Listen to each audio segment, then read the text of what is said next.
Lizzie is the story of Lizzie Borden, who stood accused of murdering her father and stepmother in the 1890s in Fall River, Massachusetts. There's a lot known about it, the case, in terms of court transcripts and so forth, but what actually happened on the day is unknown.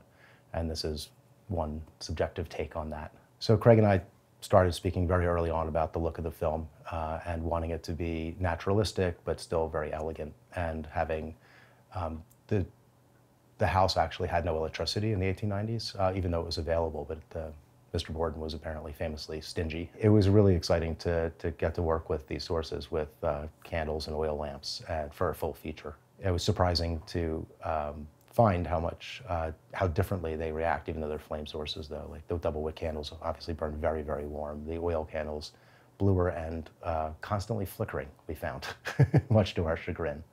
But we managed to find ways around it.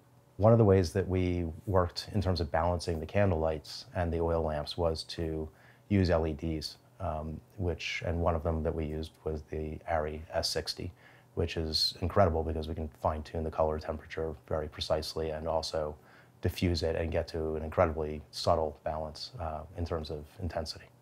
For Lizzie, we shot with the Alexa SXT, and then for glass, we used a mix of Cook Speed Pancrose vintage glass, and then complemented that with Cook S4Is, mostly in the telephoto range, out to 150. And then we used the ARRI Fujinon Allura Studio zooms. So we used the ARRI zooms quite a bit in production because a lot of keeping that sense of claustrophobia was closing in with slow creeping zooms. And we would use that in combination occasionally with very subtle pans or very subtle dolly moves, but to keep the camera moving, this sort of sense of voyeuristic notion of it. There's a moment where Chloe goes and sits at her dressing table, and that is not exclusively lit. She's holding a double wick candle, and that's almost all of the light in the room. And it's a gentle pan and zoom in, and it comes across as she's sitting down. It paces with her sitting into the chair, and then continues very gently panning off and zooming into her reflection. And that's one that just sort of all worked together very elegantly, I think, in terms of the light and the production design and just the pacing. I came in a non-traditional way into being a DP. I was a still photographer for many years and then shot film.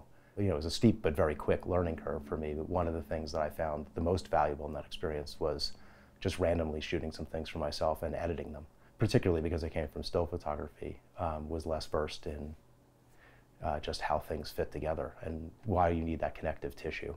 And starting to edit on my own really was one of the best things for me in terms of my education as a DP.